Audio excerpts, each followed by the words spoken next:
Hello, good morning, good night, good afternoon, wherever you are watching this, just hello.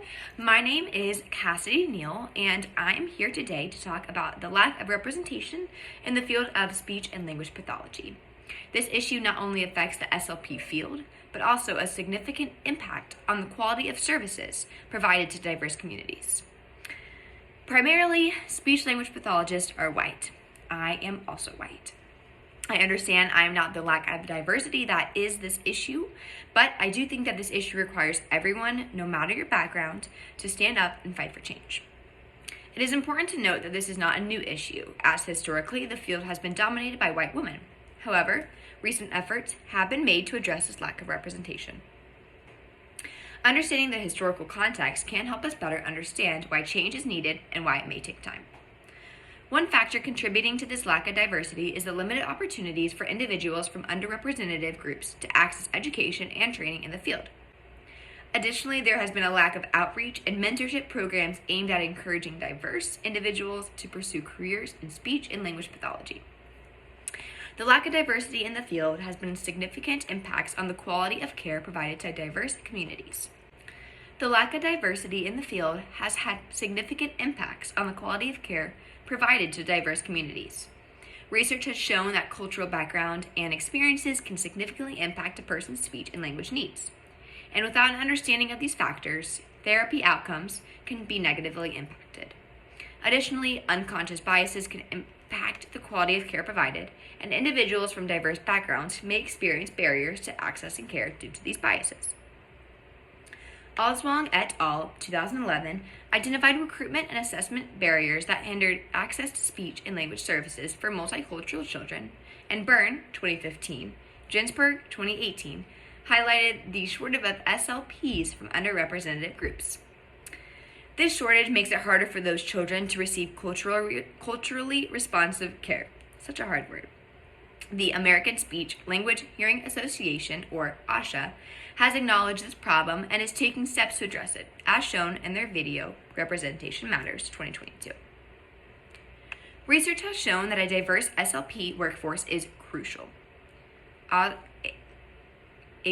et al. 2013 found that there are prenatal and postnatal hormone effects on the human brain and cognition, suggesting that the need of a diverse populations require diverse approaches. Ferguson et al. 2021 emphasized the importance of family-centered care for children who are deaf, hard of hearing, which requires an understanding of different cultures and languages. Cronenberger et al. 2021 highlighted the relationship between childhood hearing loss and executive function, making it crucial to have SLPs who are familiar with the cultural and linguistic backgrounds of their patients. To increase diversity in the SLP field, the Penn State College of Health and Human Development 2021 suggests improving outreach to underrepresented groups and providing mentorship programs. Catherine Easton et al. 2022 proposes a blended online Master of Speech Pathology program that aims to attract a more diverse range of students. However, addressing the lack of diversity in the SLP field goes far beyond these steps. It involves addressing systemic racism and inequality, improving access to education and training opportunities for underrepresented groups, and creating a culture of inclusivity within the field. It's also important to address the role of unconscious bias in the healthcare, as unconscious bias can negatively impact the quality of care provided by speech and language pathologists. By increasing diversity in the field, we can combat unconscious bias and improve the quality of care provided to all individuals. Additionally, increasing diversity in speech and language pathology can inspire the next generation of speech and language pathologists from underrepresented groups by providing role models and mentorship opportunities. It is important for a speech and language pathologist to be culturally competent, meaning they have an understanding of the cultural backgrounds of their patients and how this can impact communication.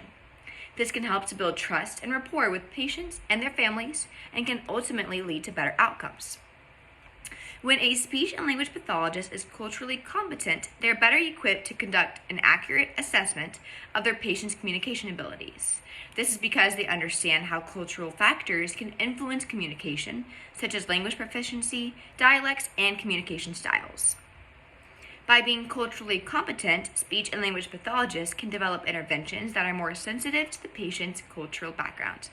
For example, they may be able to use materials and activities that are more relevant and meaningful to the patient, which can lead to greater engagement and success in therapy.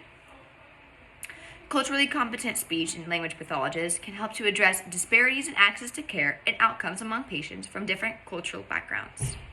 By understanding the unique needs and challenges of their patients, they can develop interventions that are more effective and better suited to their patients' cultural backgrounds.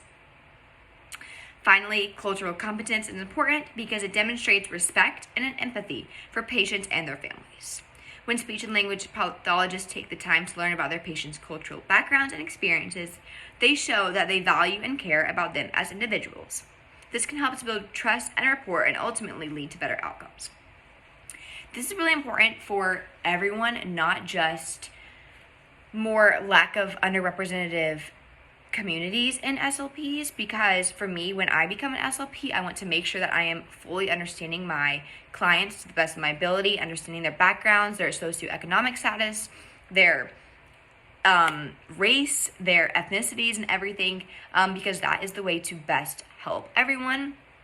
Though there is a lot that I can do to address the lack of representation for SLPs, such as take action and spread the word, there isn't as much I can do in a client standpoint, because a underrepresented community is going to be best fit with that client, just because, as I said before, they're going to best understand them.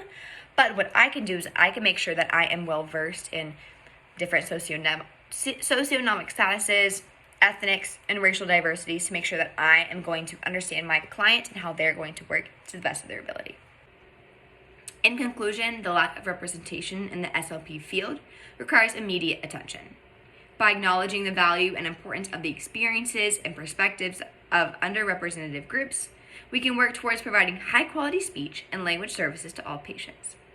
We must increase diversity in the SLP field, provide more culturally responsive care, and invest in community outreach and education to build a more diverse and inclusive workforce. Thank you so much for listening. I hope you enjoyed the rest of my website and enjoyed my video. And please go out, listen, take action, and make a change.